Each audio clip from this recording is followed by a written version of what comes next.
Hello friends, मैं हूं स्वाति पांडे और आज हम लोग देखने वाले हैं DSSB PRT TGT PGT में जो सामान्य यानी जनरल पेपर होता है, जैसे कि जिसे हम लोग पेपर 1 भी कह सकते हैं, पार्ट 1 भी कह सकते हैं।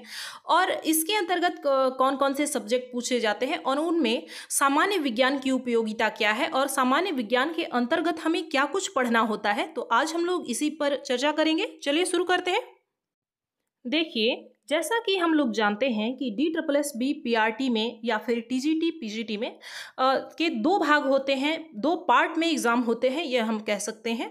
जिसमें पार्ट 1 जो होता है वो लगभग PRT का हो, TGT का हो, PGT का हो, वो सभी सेम होता है। पेपर 2 बस यानी पार्ट 2 जो होता है वो अलग होता है। PRT में इसमें पार्ट 2 में जो है शिक्षा मनोविज्ञान से संबंधित प्रश्न पूछे जाते हैं। वहीं TGT में जो आपका सब्जेक्ट है, जैसे सोशल साइंस है यानी SST है, मैथ साइंस के हैं तो उसके लिए अलग होगा। वहीं PGT में भी अपने अपने सब्जेक्ट के अनुसार पार्ट 2 में एग्जाम होता है, पार्ट 2 के प्रश्न अलग होते हैं।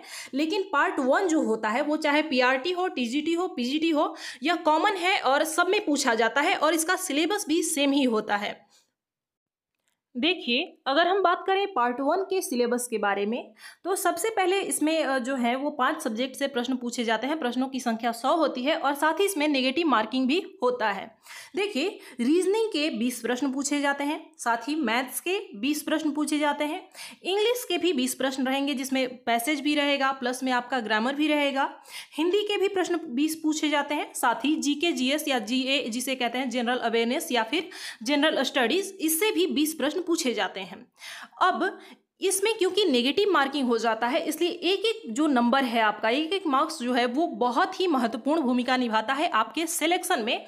तो इस GK GS के अंतर्गत आपको बहुत कुछ पढ़ना पड़ता है। अगर देखा जाए तो इसी का जो सिलेबस है वो बहुत ज़्यादा विस्तृत होता है, क्योंकि उसमें निश्चित कुछ भी नहीं कहा गया है। इसके अंतर्गत आपको बहुत सारे सब्जेक्ट पढ़ने पड़ सकते हैं। देखिए, सामान्य अध्ययन के अंतर्गत यानी सामान्य ज्ञान के अंतर्गत आपको सामान्य विज्ञान भी पढ़ना होगा, इतिहास भी पढ़ना होगा, भूगोल भी पढ़ना होगा, राजनीति भी पढ़ना होगा, साथ ही करेंट अफेयर्स की भी जानकारी आपको होनी चाहिए। यहाँ से प्रश्न पूछे जाते हैं। हाँ, यह है कि आपको बहुत ज़्यादा डीपली नहीं पढ़ना है किसी भी सब्जेक्ट को, लेकिन प्रत्येक विषय की एक सामान्य समझ आपके अंतर्गत होनी चाहिए, तभी आप प्रश्नों को सॉल्व कर पाएंगे, क्योंकि उसका जो सिलेबस है वो काफ़ी विस्तृत होता है, बहुत बड़ा होता है। अब सामान्य विज्ञान के अंतर्गत भी 3 भाग हैं और इन तीनों के बारे में ही आपको जानकारी होनी चाहिए। पहला है जीव विज्ञान यानी बायोलॉजी, भौतिक विज्ञान यानी फिजिक्स और रसायन विज्ञान यानी केमिस्ट्री। इन तीनों विषयों से संबंधित प्रश्न होते हैं और आपको तीनों ही पढ़ना है। अब इसमें जीव विज्ञान यानी बायोलॉजी को भी 2 भागों में बांटा गया है, जैसे कि हम लोग जानते हैं जंतु विज्ञान यानी जूलॉजी और बॉटनी यानी वनस्पति विज्ञान के अंतर्गत इसे बांटा गया है। अब इन दोनों में ही हमारी सामान्य समझ होनी चाहिए। जंतु विज्ञान के अंतर्गत सेल यानी कोशिका, टिश्यू, ऊतक या फिर वर्गीकरण, जो जीवों का वर्गीकरण किया गया है, रोग, जो महत्वपूर्ण रोग होते हैं, या फिर ये कहें कि उनके बचाव के लिए, उनके निराकरण के लिए कुछ जो वैक्सीन बनाए गए हैं उनके बारे में, और फिर पेड़ पौधों के बारे में, उनमें होने वाले रोगों के बारे में, यह सब चीज़ें हमें जानना है। साथ ही मानव में अगर हम लोग देखें तो रक्त परिसंचरण तंत्र के बारे में पढ़ना होगा, साथ ही श्वसन के बारे में पढ़ना होगा, प्रजनन के बारे में पढ़ना होगा, ब्लड के बारे में पढ़ना होगा। तो इन सभी चीज़ों की एक सामान्य समझ हमारे अंदर होनी चाहिए।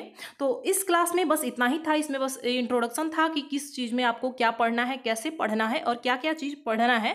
तो कल से हम लोग इसका अलग क्लास शुरू करेंगे बायोलॉजी का, जिसमें हम लोग इन चीज़ों के बारे में पढ़ेंगे। जैसा कि अभी मैंने कहा कि सेल, टिश्यू और जो क्लासिफिकेशन है जीवों का, वो रोग के बारे में, वैक्सीन के बारे में पढ़ेंगे बहुत ही आसान शब्दों में। तो आज के लिए बस इतना ही। मिलते हैं अगली क्लास में। धन्यवाद।